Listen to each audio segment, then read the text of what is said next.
Good morning UCC. Oi. Yang percaya God is good katakan amin. Yang percaya God is faithful katakan amin. Yang percaya bahwa Jesus is the answer katakan amin. Wow, saya percaya ada yang luar biasa di tempat ini. Amin. Bukan karena kita keren-keren semua, tapi karena Yesus kita selalu jadi pusat segalanya dalam kehidupan kita. Amin. Oke, again selalu hal yang luar biasa buat saya untuk ada di tempat ini. Kaoci, Cicencen mengundang dengan hati mereka karena percaya bahwa jemaat di tempat ini spesial. Bukan cuma jemaat, bukan cuma aset gitu ya, tapi ini adalah anak-anak rohani yang terus sedang dibangun dan dipersiapkan untuk jadi jawaban buat generasi ini. Tepuk tangan dong buat gembala kita. Gembala kita juga ya gitu ya. Kalau di Bandung gembala kita Kaoci pokoknya gitu ya. Kalau di Jakarta saya gembalanya gitu. Oke, langsung saja Bapak Ibu teman-teman semua, hari ini saya ingin bicara tentang sebuah judul. Tadi saya lihat ada tulisan di belakang, bukan yang ini ya gitu ya. Yang sebelumnya ada kalimat man of peace gitu ya, man of love and man of wisdom. Wah, saya berdoa supaya message ini benar-benar bisa klop dengan pesan yang Tuhan sedang sampaikan melalui Bapak Gembala gitu ya, supaya ini melengkapi apa yang pewahyuan yang sedang dibangun lapis demi lapis. Saya ingin bicara soal yes or no. Yes or no. Mari sama-sama kita buka Alkitab kita dari Matius pasal yang kelima. Matius pasal yang kelima ayatnya yang ke-37. Matius pasal yang kelima ayatnya yang ke-37. Saya beri judul yes or no. Ya atau tidak. Matius pasal yang kelima ayat yang ke-37, sebuah ayat yang familiar buat kita semua. Firman Tuhan bilang, jika iya, hendaklah kamu katakan ya. Jika tidak, hendaklah kamu katakan tidak. Apa yang lebih daripada itu berasal dari si jahat. Bapak Ibu teman-teman semua, ayat ini punya 3 kalimat, punya 3 statement. Dikatakan jika ya, hendaklah kamu katakan ya. Jika tidak, hendaklah kamu katakan tidak. Dan kalimat yang terakhir, apa yang lebih daripada itu berasal dari si jahat. Sadarkah kita bahwa 2 kata ini adalah 2 kata yang sangat simple, sangat sederhana. Sampai-sampai mungkin kita nggak sadar kita mengucapkannya setiap hari. Tetapi 2 kata ini, yes or no, adalah 2 kata penting yang harus kita gunakan dengan baik dan dengan penuh hikmat.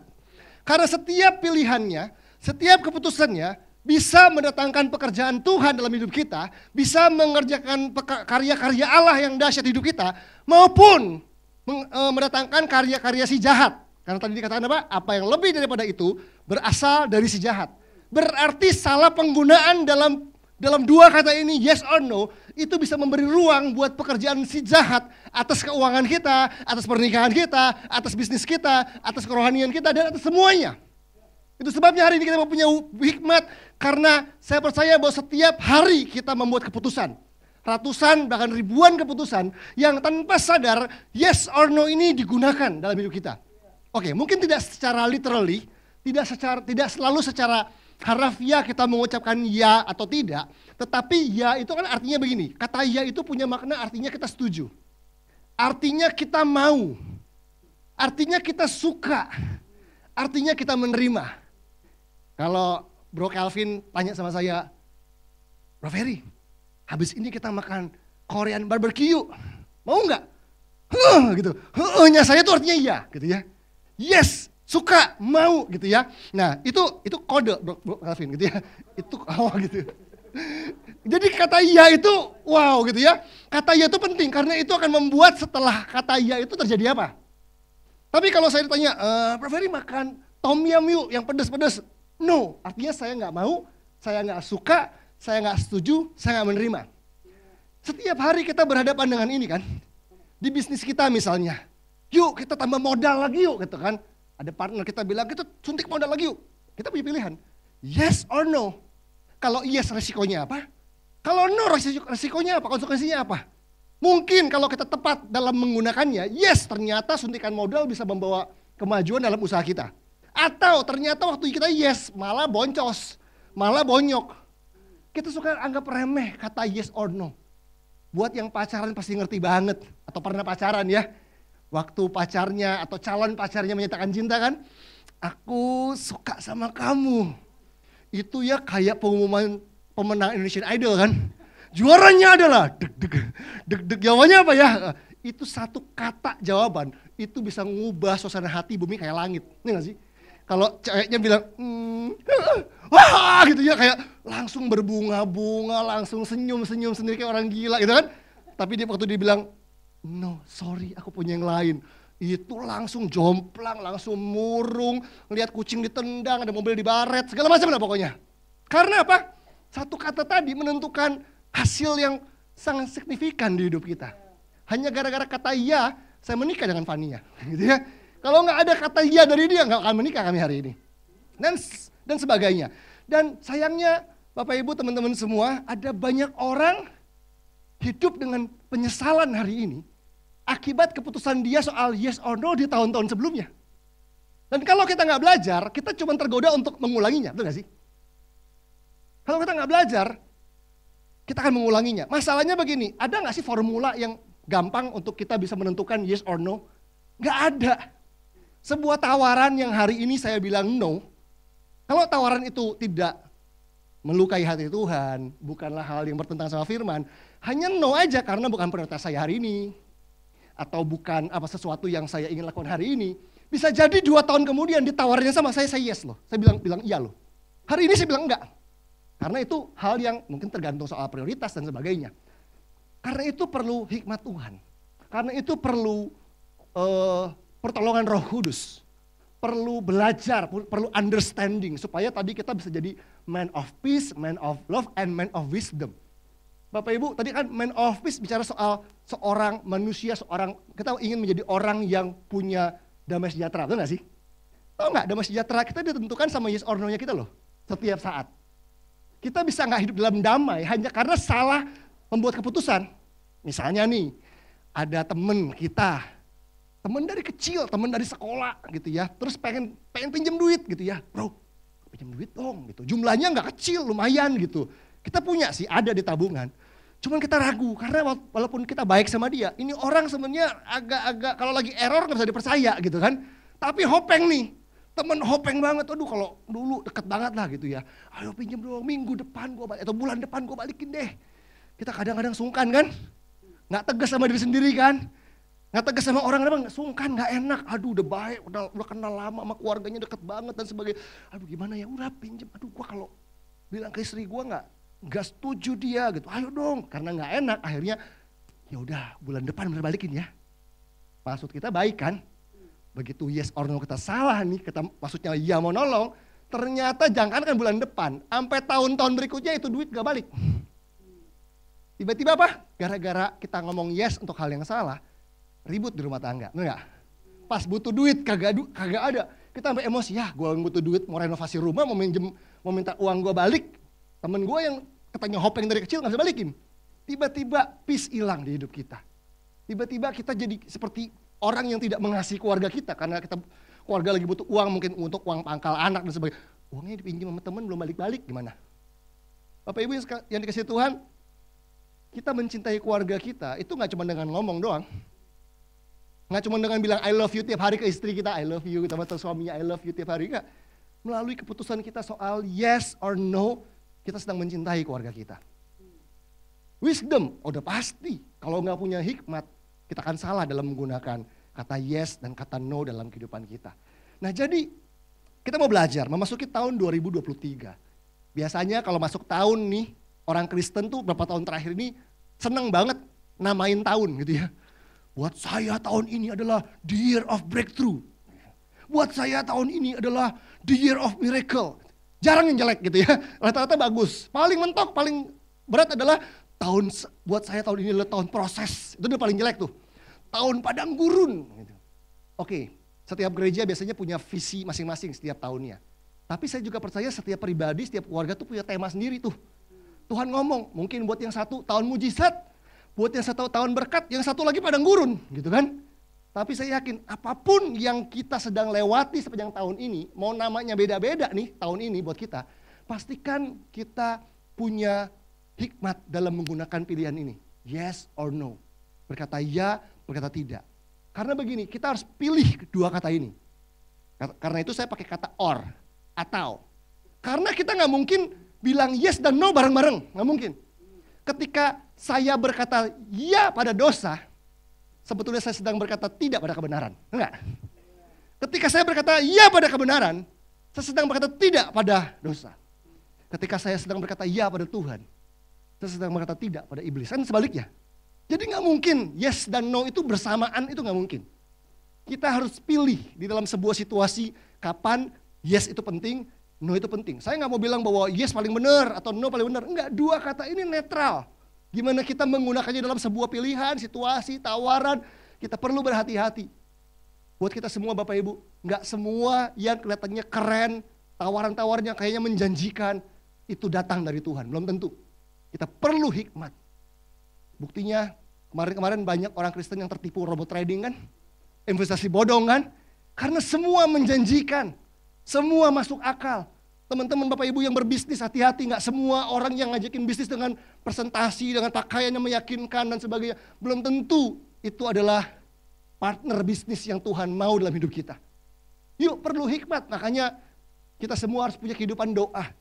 Harus mematikan kedagingan setiap hari supaya peka sama tuntunan Roh Kudus, supaya tahu memberi jawab kapan yes dan kapan no. Nah, dari ayat tadi, firman Tuhan bilang apa? Jika ya, hendaklah katakan ya.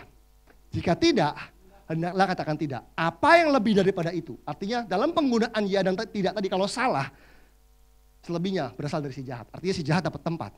Nah, saya mendapati ayat ini nggak sesimpel yang kita baca. Ada 3 arti dari ayat ini. Dari ya, katakan ya, tidak katakan tidak itu ada 3 arti. Di mana 3 arti ini saling berhubungan, saling terkoneksi satu sama lain. Sehingga kalau kita gagal melakukan satu arti saja, yang kedua tuh bisa, yang 2 lainnya bisa kacau. Jadi 3-3-nya ini harus dijaga supaya saling harmonis gitu, 3 arti ini. Nah, saya ingin bagikan ini kepada jemaat di UCC untuk jadi bekal untuk kita menghadapi tahun 2023. Oke, arti yang pertama, jika ya, hendaklah kamu katakan ya, jika tidak, hendaklah kamu katakan tidak. Arti yang pertama adalah kejujuran. Kejujuran. Coba kita lihat di ayat sebelumnya, di ayat yang Matius 5 ayat yang ke-33. Dari 33 sampai ke 37.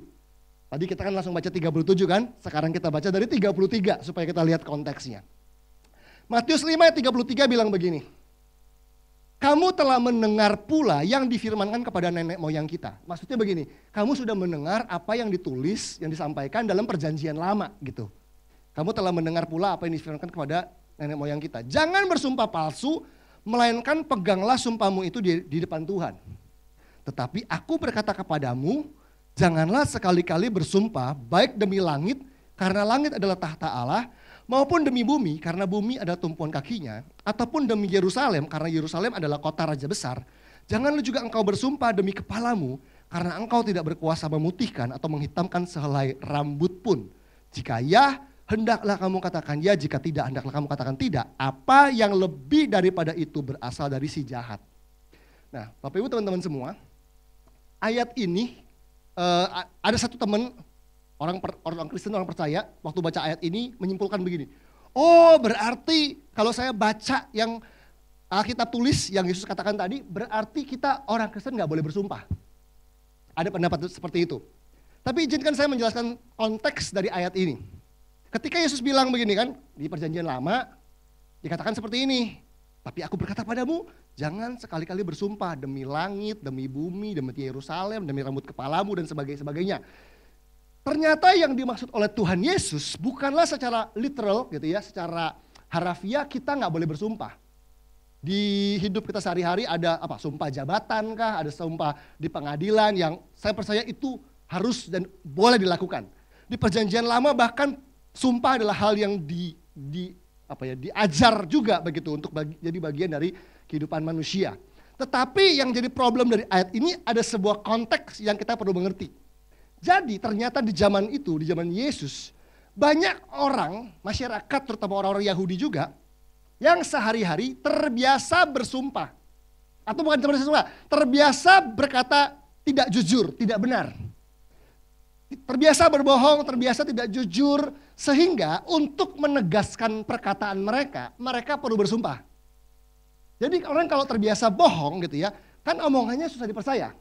Sehingga untuk menegaskan bahwa kali ini gue gak bohong loh, mereka perlu apa? Bersumpah. Sumpah loh, sumpah demi langit, demi bumi, demi Yerusalem, demi kepalamu.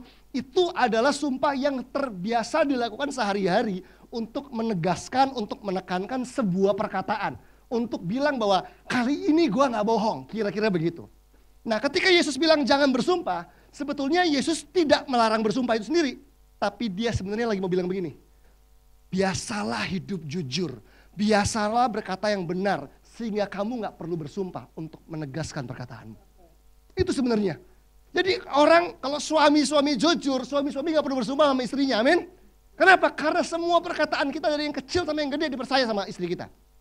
Jadi yang Yesus maksudkan bukan gak boleh sumpahnya, tapi terbiasalah untuk berkata apa yang benar, sehingga kamu gak perlu buat sesuatu atau bersumpah untuk menegaskan perkataanmu. Nah masalahnya orang Kristen sekalipun di kerjaan, di bisnis sering bohong, sering gak jujur, sering curang. Karena curang dan berbohong seringkali jadi cara paling cepat untuk dapetin cuan gede, untuk selamat dari masalah, memberi perlindungan cepat dan sebagainya. Pulang terlambat. Suami ada kerjaan, pulang kerja, makan sama temennya, mau pulang nih udah mau bayar, masih ngobrol, di kasir ngobrol lagi, di pintu restoran ngobrol lagi, di parkiran ngobrol lagi. Pulang ke rumah telat 2 jam, karena asik ngobrol. Pulang istrinya marah gitu kan. Jam berapa nih baru pulang? Waduh, masa ngaku bilang ngobrol, keasikan ngobrol, nanti dibilang gak sayang keluarga. Paling gampang bilang apa? Mobil mogok, aduh saya pusing, atau apalah, aduh ada klien ini, ada meeting sama klien. Kadang-kadang kita berbohong dengan cepat, karena kita tahu kalau saya bohong, istri gak bakal marah. Kalau saya bohong, suami gak bakal marah. Kalau saya bohong, atasan gak mungkin marah. Kebohongan seringkali jadi perlindungan buat kita, dan kita pikir, efeknya gak seberapa kok. Efeknya gak seberapa, istri dibilang begitu gak marah juga, kita gak rugi-rugi amat, gak berniat jahat juga. Tapi Alkitab bilang, jika ya katakan ya, tidak apa yang tidak, lebih daripada itu berasal dari si jahat. Si jahat dapat tempat dalam hidup kita ketika kita tidak mengatakan apa yang benar. Termasuk dari hal-hal yang paling kecil. Yang dirusak sama iblis gak langsung rumah tangga dong. Suami sama istri bohong, suami bohong ke istri atau istri bohong ke suami. Enggak langsung rusak tuh rumah tangga. Enggak, tapi apa? Integritas dirusak, karakter dirusak, takut akan Allah dirusak, mundur lama-lama kepercayaan dirusak, sampai seterusnya. Rasa aman dirusak. Ada orang-orang yang insecure, bukan karena dia insecure dari lahir kadang-kadang, karena dia terbiasa terbohong, dia terbiasa hidup gak jujur, sampai sebetulnya di alam bawah sadarnya, dia sendiri gak percaya sama dirinya. That's why dia insecure. Dia lihat orang, oh dia begini, pasti begini nih. Kenapa? Karena kalau gue kayak begitu tuh. Dia pakai patokan ketidakjujuran dia untuk menilai orang lain. Padahal orang lain gak kenapa-kenapa. Dia aja yang terbiasa gak jujur dan menyembunyikan banyak hal. Nah, Bapak Ibu dikasih Tuhan, saya pernah mendengar sebuah cerita, membaca sebuah buku yang ditulis oleh seorang hamba Tuhan namanya Marilyn Hickey. Marilyn Hickey ini adalah seorang, waktu itu dia membahas soal healing, kesembuhan. Jadi, di kisah di buku dia itu ada sebuah KKR kesembuhan. Hamba Tuhannya doain kan, yang mau sembuh, yang sakit, yang pakai tongkat, kursi roda, maju ke depan. Ada satu orang, wanita, dia pakai tongkat, kakinya cacat gitu ya, jadi dia jalannya harus pakai tongkat begitu. Dia maju ke depan dan Tuhan jamah, didoakan dijamah, tiba-tiba kakinya ngerasa kesemutan, kayak ada aliran listrik gitu ya, anget-anget. Terus, loh kok kakinya bisa gerak normal? Coba diangkat kan tongkatnya kan, dicoba jalan pelan-pelan, lo bisa gitu, gak pakai tongkat. Dicoba jalan lebih cepat, dicoba lompat, dia lari, dia lompat, kaki sembuh dalam nama Yesus. Wah, karena dia excited, itu tongkat dilempar kan, gitu ya.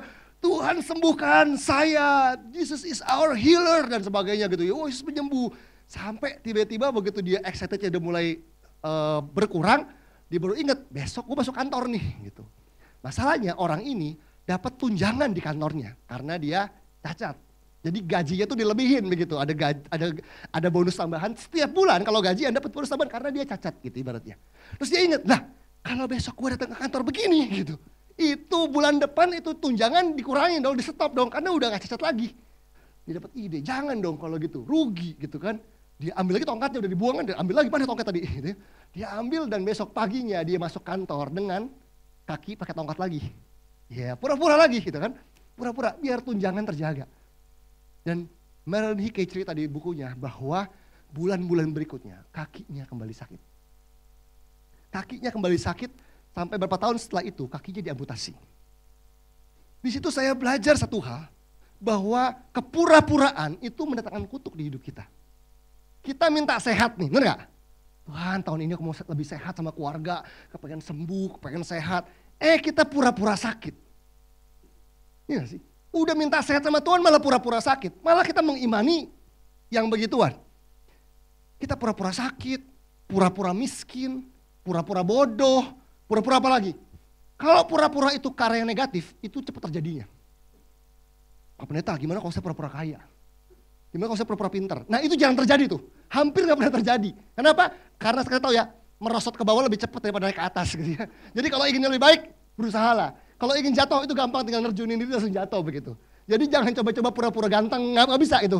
Pura-pura kaya gak bisa, gak akan terjadi. Tapi begitu pura-pura miskin, langsung miskin. Pura-pura bangkrut, jadi bangkrut malahan. Pura-pura sakit, jadi sakit gitu. Jadi kepura-puraan datangin kebohongan. Nah kenapa orang pura-pura, kenapa orang berbohong gak jujur? Karena paling cepat caranya. Jadi akhir tahun lalu, saya ajak tim kami, tim leadership di Citygate, untuk ada gathering dan meeting. Jadi kita nginep 3 hari, 2 malam di puncak. Nginepnya itu hari Jumat, hari Sabtu, hari Minggu pagi kita turun ke Jakarta ibadah di gereja. Jadi saya bilang sama teman-teman, yuk ambil cuti ya gitu ya. Karena kita kepengen dari Jumat pagi sudah bisa naik ke puncak, udah sewa villa, bisa fellowship. Jadi tolong ambil cuti gitu ya. Ternyata ambil cuti itu susah gitu ya. Kenapa? Karena udah menjelang akhir tahun, cuti udah pada kepake gitu. Jadi Jumat, Sabtu gak ada problem lah. Karena Sabtu semua libur, Minggu juga gak ada problem. Jumat ini yang problem. Jadi saya mulai bilang kan sama teman-teman, yuk atur cutinya ya gitu. Terus setelah sekian waktu istri saya mulai bilang, say kok kita perlu peringatin teman-teman deh. Karena teman-teman kami ini, tim leadership kami ini gak ada yang full time. Saya doang yang full time, yang lain tuh semua kerja. Ada yang jadi guru, ada yang businessman, ada yang karyawan dan sebagainya. Jadi kita bilang, istri saya bilang, tolong diingetin deh. Supaya jangan ada seorang pun yang hari Jumatnya itu bukannya cuti. Tapi pura-pura sakit, ngaku sakit ke bosnya. Karena kayaknya gak semua orang dapat cuti nih, karena cutinya udah pada habis nih gitu ya. Terus akhirnya kita kumpulin lagi, kita komunikasikan. Karena kita mendengar ada orang-orang tertentu kalau untuk acara gereja, paling gampang tuh bilang sakit sama bosnya. Mau retret gitu, gak bisa datang, kenapa? Gak bisa kantor, sakit. Padahal retret bikin pujian atau apa dan sebagainya. Kita rasa itu gak bener gitu. Jadi kita boleh bilang, teman-teman tolong ya, izinnya yang jujur, jangan minta surat dokter palsu, jangan ngaku sakit. Bilang, kita kasih surat dari gereja, ini acara beneran, kita tanda tangan, kita cap gereja dan sebagainya. Kita bilang, minta izin yang benar. Nah kita ngerti bahwa ada teman-teman yang sulit, apalagi yang guru sekolah gitu, biasanya susah tuh. Nah kita bilang, teman-teman kami dari gereja, sebagai pemimpin ini sangat bertanggung jawab untuk teman-teman itu yang melayani di Citygate itu hidupnya benar. Jangan cuma pelayanannya berbakat, hebat, tapi hidupnya nggak beres gitu ya, soal jujur aja. Jadi kita minta yuk semua jujur. Kalau ternyata ada yang nggak bisa nih berangkat hari Jumat pagi, Kak saya bisanya Jumat malam atau Sabtu pagi, tolong kasih tahu, kita lebih rela nggeser jadwal demi Anda hidup jujur. Dibanding kita paksain, pokoknya gue nggak mau tahu ya. Pokoknya lu datang Jumat pagi, gimana pun caranya. Bapak Ibu, pemimpin yang model begini nih, yang dikit-dikit bilang gue nggak mau tahu, itu bukan bapak. Yang namanya bapak itu adalah orang yang mau tahu, bener nggak? Saya akan bilang sama Adriel, anak saya, pokoknya kamu harus sukses, nggak mau tahu gimana caranya. Dia akan jual narkoba lama-lama. Dia akan buat yang nggak, dia sukses itu relatif, tapi kamu hidup bener untuk kamu berhasil. Itu yang buat kita penting, hidup berintegritas dan bener, itu yang penting.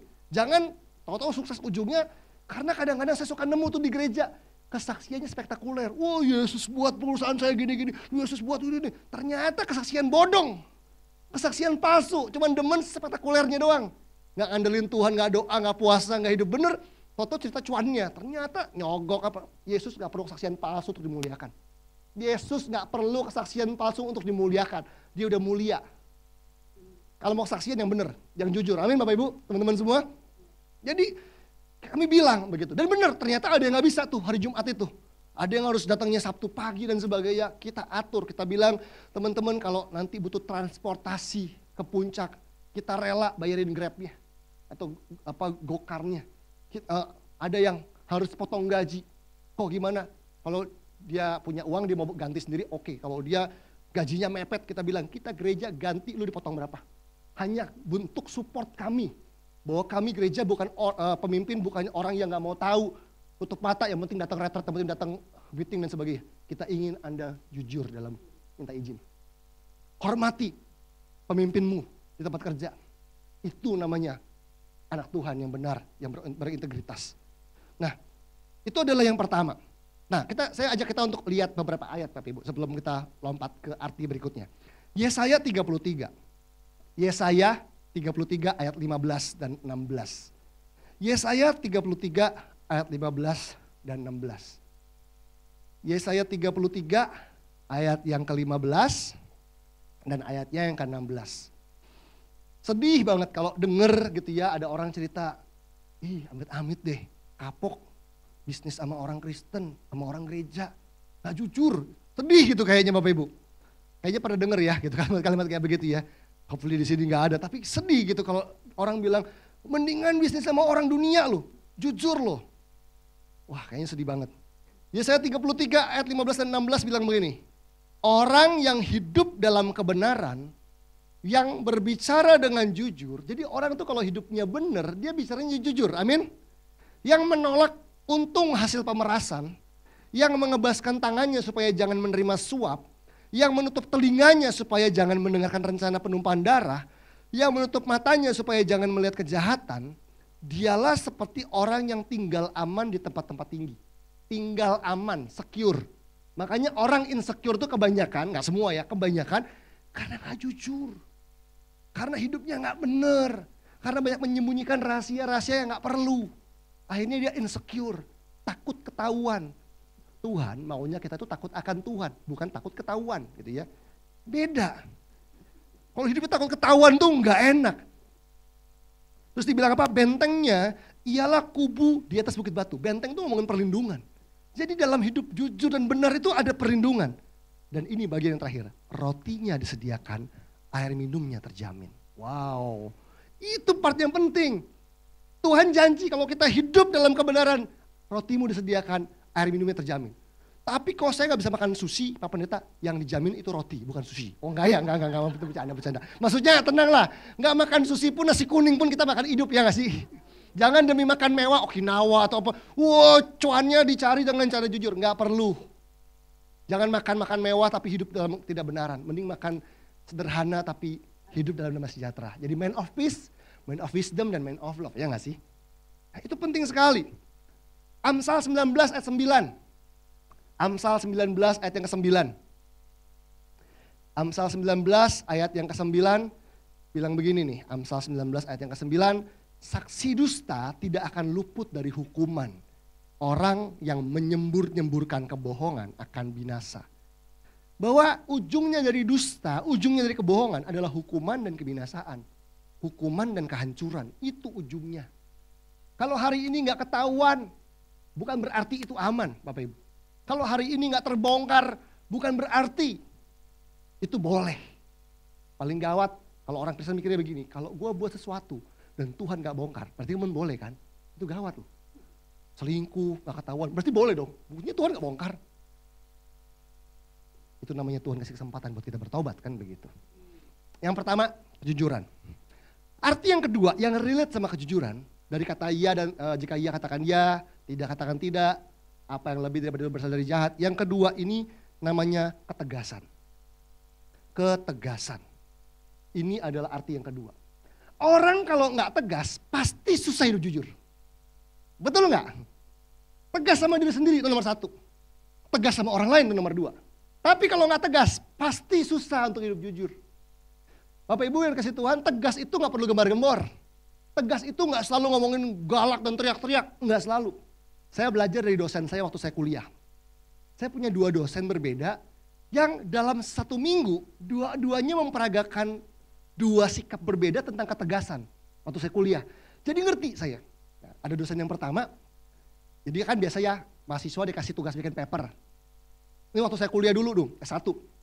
Jadi misalnya dibilang tanggal 15 Februari dikumpulin ya, misalnya begitu kan. Ya udah kita kan mahasiswa kerjain tugas 15 Februari waktu kelas kita kumpulin. Tapi biasa mahasiswa lah ya. Kalau mahasiswa S2 mungkin beda, sibuknya beda. S1 sibuk apa sih gitu kan, biasanya kan emang kuliahnya reguler gitu ya. Waktunya banyak, habis kuliah nongkrong apa gitu.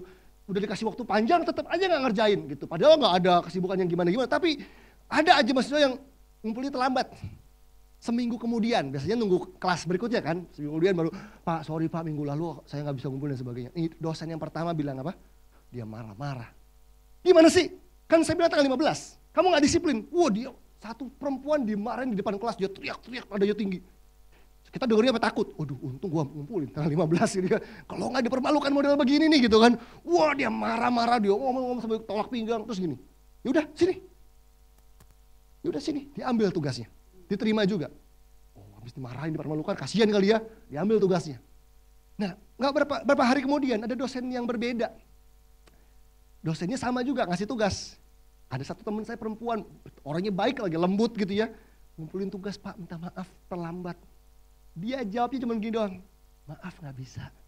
Tapi Pak, maaf nggak bisa. Tapi Bang, maaf nggak bisa. Itu bermenit-menit kita nonton satu pemandangan cuman maaf nggak bisa. Nggak ada teriak, nggak ada melotot, nggak ada tolak pinggang. Maaf nggak bisa. Sampai nyerah itu cewek duduk sampai bingung ya. Di situ saya belajar. Yang tegas bukan yang teriak. Yang tegas bukan yang galak. Yang tegas yang punya prinsip. Yang tegas itu yang pegang teguh apa yang benar. Wah, saya hari itu mulai kebuka. Oh, saya nggak perlu berubah jadi orang lain kalau saya memang bukan bawaannya begitu kan. Tegas itu artinya saya punya prinsip, saya punya keyakinan yang kokoh. Nah, Bapak Ibu dikasih Tuhan, banyak orang hidup penuh penyesalan karena nggak tegas. Soal bisnis, soal mendidik anak. Sadarkah kita kalau ingin mendidik anak perlu ketegasan? Kita cuma menang galak. Kasih. Tadi udah marah, terus kenapa gak? Tadi bilang gak boleh, injikingnya boleh. Berarti kamu gak tegas, cuma galak doang. Gitu. Biasa kan orang tua suka malu di depan orang nunjukin wibawanya begitu. Tapi abis itu gak tegas. Anak tahu dong, ini orang tua goyang-goyang nanti juga iya juga gitu. Anak itu gak bodoh. Makanya kita lihat anak yang tegas sering dimarahin, anak yang sering dimarahin tapi orang tua yang gak tegas cuma buat ulah aja. Tapi dia tahu orang tua gue gak bakal inilah nanti juga gue dapat apa yang gue mau dan sebagainya. Akhirnya anak gak bisa dididik.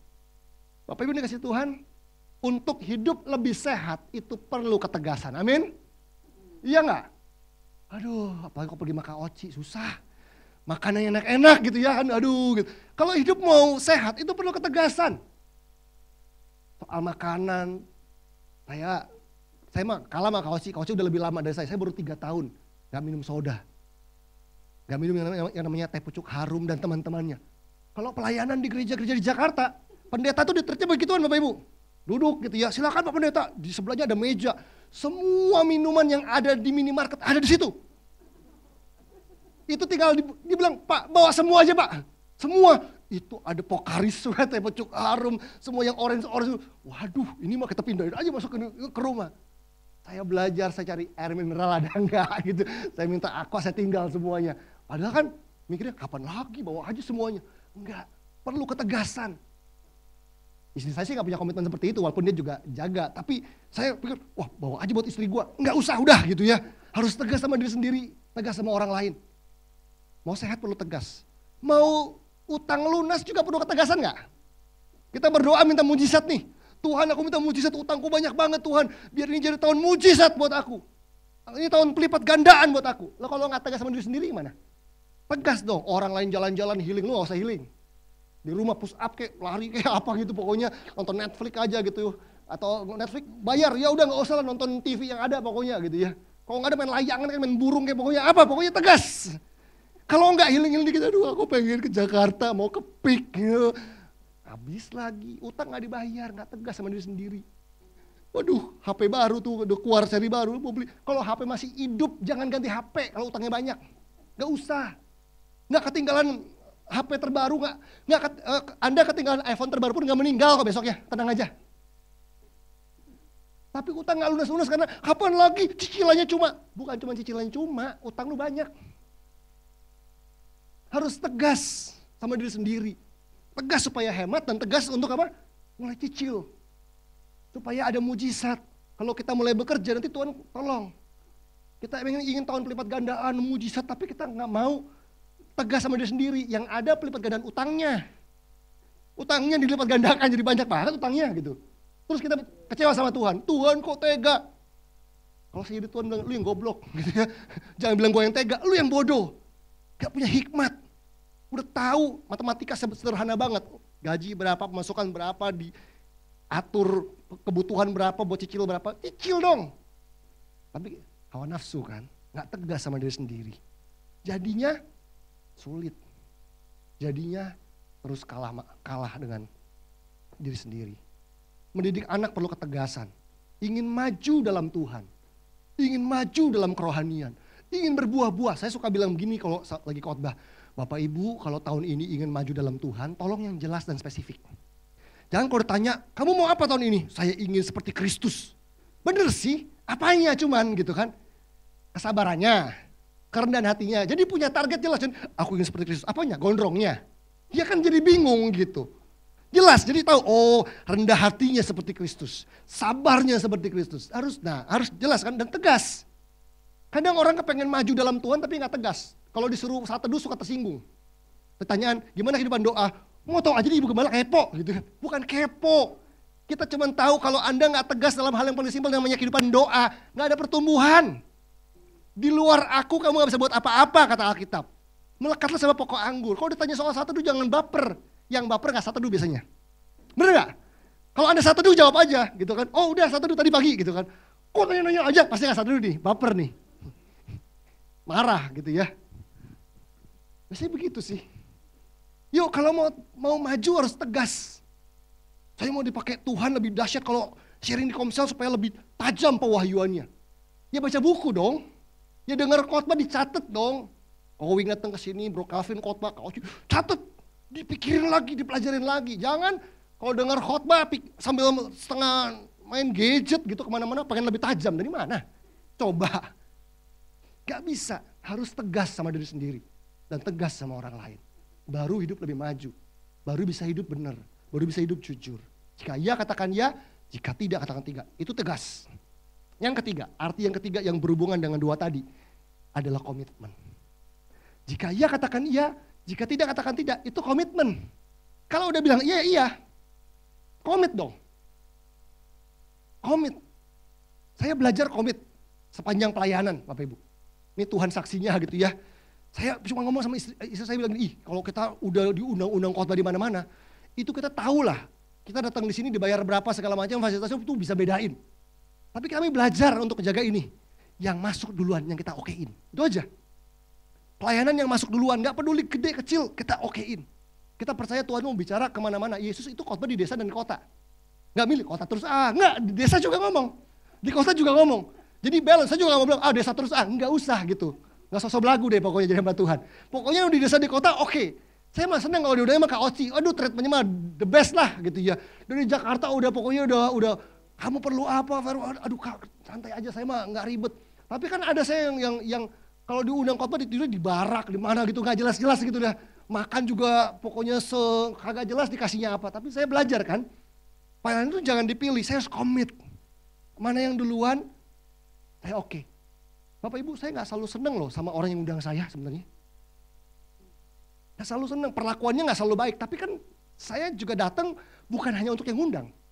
Untuk jemaat yang hadir. Jemaatnya gak ngerti apa-apa. Gembalanya aja yang rese gitu kan.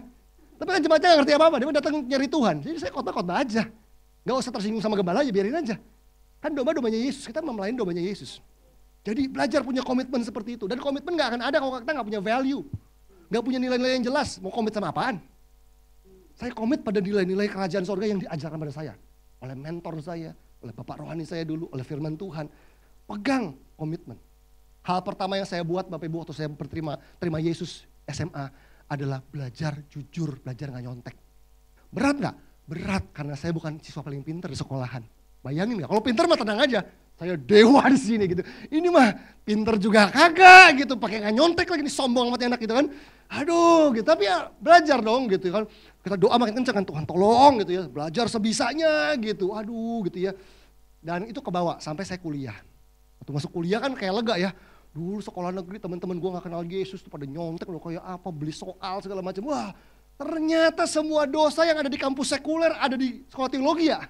Gimana dong? Semua dosa yang ada di kampus dunia ada di sekolah teologi ya.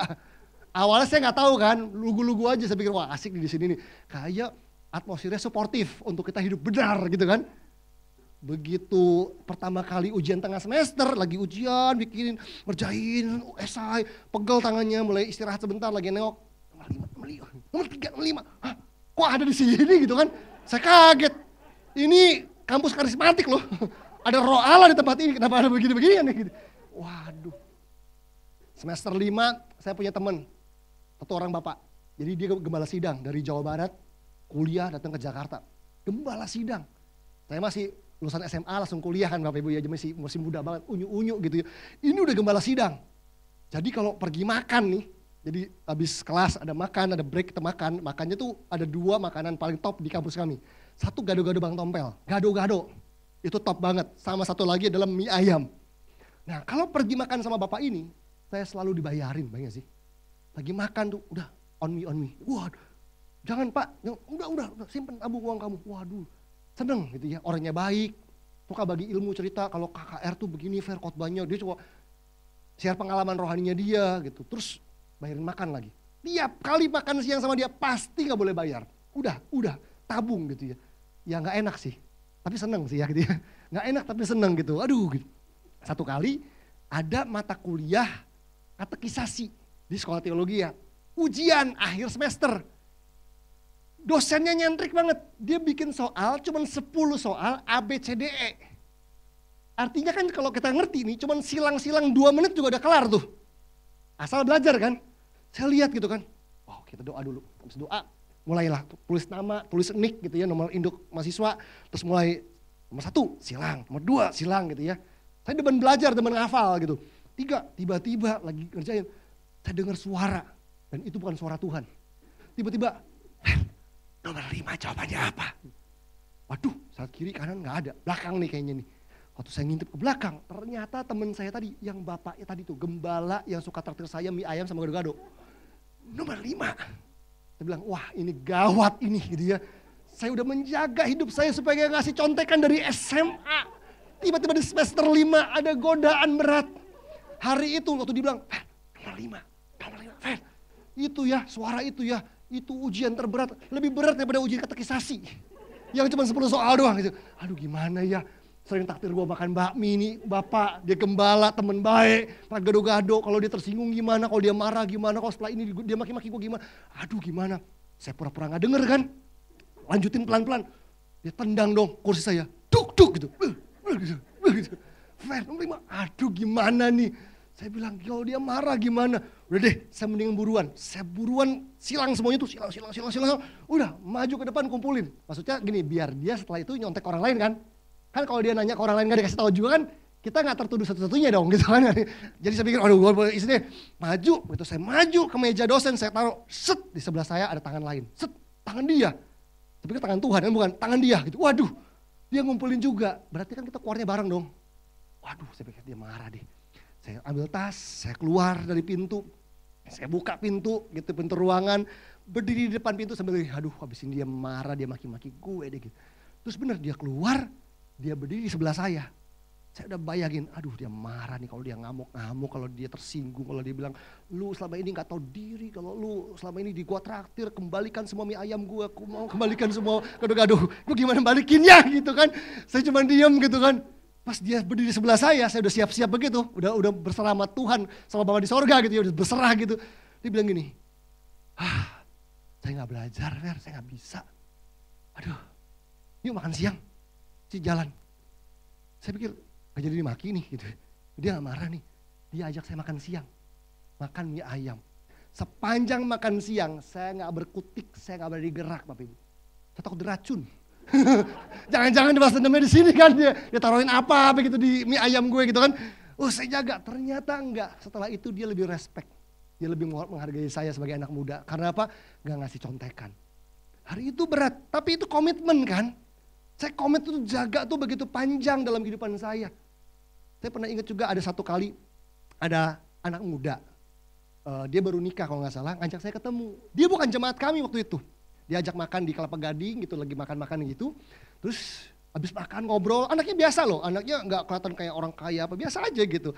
Dia kerja di sebuah tempat perusahaan, dia ajak ngobrol, selesai makan gitu, terus dia ngajuin pertanyaan-pertanyaan gitu kan. Saya pikir oh dia emang pengen tanya-tanya soal firman, soal pelayanan, soal apa gitu. Masalahnya dia, selesai dia bilang gini, kok sorry ya jangan tersinggung ya, aku ada sedikit berkat. Dia keluarin amplop, dia bilang ini buat Ko Ferry. Saya lihat tebel amat tuh amplop gitu kan. Waduh gitu, dipegang ini buat, nah, masalahnya dia ngomong gini nih, ini buat Ko Ferry. Terus ada kalimat keduanya, ini buat pelayanan Ko Ferry. Tunggu. Kalimat yang pertama yang saya tunggu tuh buat saya gitu kan. Mau ganti HP, mau apa gitu ya. Terus ada kalimat yang kedua, ini buat pelayanan Ko Ferry. Nah saya ingat, dulu gembala saya pernah cerita hal seperti ini. Dia dikasih berkat gitu ya, dikasih uang, dikasih amplop gitu ya sama seseorang. Dia bilang ini buat Pak Pendeta. Ini buat pelayanan Pak Pendeta, buat gereja Pak Pendeta. Nah terus dia klarifikasi, dia bilang sebentar boleh gak saya klarifikasi biar enak nih. Ini amplop buat saya atau buat pelayanan atau buat gereja saya nih. Diklarifikasi dulu, oh buat pelayanan Bapak, buat gereja Bapak. Oh ya udah kalau itu saya store ya ke gereja saya ya gitu. Nah saya buat yang sama, kenapa? Kalau komit kan komit sama value yang diajarkan kan. Saya tanya juga karena gak clear nih, saya bilang sorry saya mau tanya. Amplop ini buat saya atau buat pelayanan saya? Maksudnya pelayanan itu buat gereja, buat City Gate. Terus dia bilang, buat City Gate sih kok. Ya, alamat ya gak jadi buat gue dong gitu. Di amplop tebal banget lagi gitu kan. Tapi komit dong. Hari itu gak ada satupun orang gereja saya yang lihat. Gak ada satupun gembala di City Gate yang lihat apa yang saya buat. Tapi saya terima, saya bilang oke, saya akan store di gereja saya akan beritahu dan sebagainya. Yang cerita saya info, teman-teman ini ada ya, berkat dari satu orang yang kasih uang buat gereja. Itu komit, even gak ada yang lihat. Hari itu kalau saya ambil, ada yang tahu gak? Gak ada. Ruginya apa? Karakter saya sebagai hamba Tuhan. Saya gak bisa dipercaya sama Tuhan soal begituan. Nah karena itu saya percaya kalau kita melatih komitmen itu akan menghasilkan kekuatan dalam hidup kita. Yang nge-gym tahulah, bener gak sih? Gak ada orang nge-gym 12 jam langsung six pack besoknya, gak ada. Setiap hari, sejam, setiap hari gitu kan. Setiap hari sejam dicicil, komitmen, makanya jadi badannya bagus gitu. Komitmen itu menghasilkan kepercayaan, bisa diandelin. Orang kalau gak komit, biasanya paling sebel tuh kalau kita pemimpin tuh sama orang yang banyak ngomong, ya gak sih? Kak Oci perlu apa? Bilang gitu ya. Kak Oci butuh ini. Saya bilang sama istri saya, kita tuh hari ini belajar dari banyak lukanya kami dari sebagai pemimpin. Orang yang paling banyak ngomong, belum tentu banyak bantu. Kita belajar banget. Kadang-kadang yang diem aja, itu yang lebih komit gitu. Tapi orang yang kok kayak Petrus nih, sekalipun UCC roboh, saya akan berdiri buat Kak Oci. Wah gitu-gitu paling gawat tuh biasanya tuh. Hati-hati pokoknya gitu ya. Kita malah lihat orang yang setia dalam perkara kecil di gereja. Oh dalam hal kecil dia komit ya. Oh dia bisa dipercaya ya. Konsisten gitu. Tapi kalau yang ngilang, ini hati-hati nih gitu ya. Ini hati-hati nih gitu ya. Meskipun ngomongnya selangit, janjinya selangit. Nanti ya kalau saya cuan Kak Oci 4M buat UCC. Nah, gitu-gitu bahaya tuh. 4M. Kalau 40.000 aja lu gak kasih buat gereja. Kalau 400.000 aja kita gak kasih buat Tuhan, 4M lupakanlah. Gak akan ada itu. Komitmen juga menghasilkan reputasi. Komitmen kita itu bentuk reputasi kita. Kalau sampai Anda salah komitmen, pasti salah reputasi. Coba. Karena kan repetisi itu menghasilkan reputasi kan. Komitmen kan berarti kita mengulang-ulang terus apa yang kita sudah komit. Pengulangan itu ngasilin reputasi. Kalau kita sering pinjam uang dan gak bayar, repetisi itu akan ngasilin reputasi. Jangan kaget kalau kita telepon teman kita ngajakin KKR, ngajakin komsel, langsung bilang gini, pasti mau minjem duit. Padahal belum tentu mau ngajakin komsel, tapi karena sering minjem duit, sampai namanya baru muncul aja, ya elah mau minjem duit pasti nih, gitu kan. Karena apa? Karena repetisi menghasilkan reputasi. Kalau kita terbiasa jujur, rendah hati, komit, hadir tepat waktu dan sebagainya, maka itu juga yang akan orang lihat dalam kehidupan kita, Bapak Ibu. Amin. Ayat berikutnya. Satu ayat terakhir deh sebelum kita selesai. Amsal 20 ayat yang ke-7. Amsal 20 ayatnya yang ke-7. Amsal 20 ayatnya yang ke-7. Firman Tuhan bilang begini. Orang benar yang bersih kelakuannya, berbahagialah keturunannya. Saya mau baca dari terjemahan bahasa Inggris dari New Living Translation. Dia bilang begini. The godly, orang yang saleh, walk with integrity. Orang yang saleh itu bukan orang yang kuis Alkitab menang terus. Bukan. Orang yang saleh adalah orang yang walk with integrity. Artinya apa? Jujur iya, tegas iya, komit iya. Gitu kan, komitmen iya. Blessed are their children who follow them. Diberkatilah anak-anak mereka yang mengikuti mereka. Ternyata bicara soal yes or no tadi, bicara soal jujur, kejujuran, ketegasan dan komitmen, itu dampaknya gak cuma ke diri kita, tapi ke orang-orang di sekitar kita. Orang-orang yang kita sayang, anak-anak kita, anak-anak rohani kita akan merasakan dampaknya. Karena apa? Tadi dibilang bahwa the godly walk with integrity. Blessed are their children who follow them. Yang diberkati bukan cuma kita dari integritas kita. Tapi orang-orang yang kita sayang pun akan ngalamin berkat Tuhan dari integritas kita. So kalau hari ini Bapak Ibu bilang, saya mencintai keluarga saya. Saya sayang anak saya. Saya mengasihi gereja saya mengasihi partner bisnis saya mengasihi karyawan saya dan sebagainya. Bukti kita mengasihi orang-orang yang Tuhan tempatkan di hidup kita adalah dengan hidup dalam integritas. Hidup dalam kejujuran, hidup dalam ketegasan, dan hidup dengan komitmen yang benar. Amin. Mari kita semua bangkit berdiri. Haleluya Yesus. Bapak,